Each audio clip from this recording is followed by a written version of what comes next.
waxaan halkaan uga mahadcelinayaa walaalaha Soomaaliya toosay oo ku darsaday 2500 markhaati waad ka tihiin maanta in dadkiina ay gaareen farxad weyn beenadii tahay wayna idin soo ducayn doonaan aad iyo aadna waxaan idinkaga mahadcelinayaa sida quruxda badan ee walaalaha Soomaaliyeed ku dhibaataysan Itaaliya aad wax ugu qabataan intaas in ka badan waxay leeyahay waxa idin soo ducayn doona dadkii maanta wax siisan aad baa u mahadsantiin horta maanta waad haysataan Soomaali raashinkii billaha ay rabadaanta ma haysataan markhaati ma ka tihiin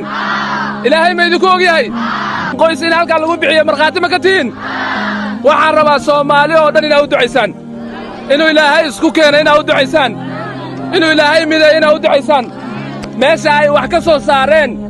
oo ay meesha ka soo saareen inta dhibaataysan ilaahay dhibta ka qaado inta dhibta haysata ilaahay dhibta ka qaado inta baahi qabta ilaahay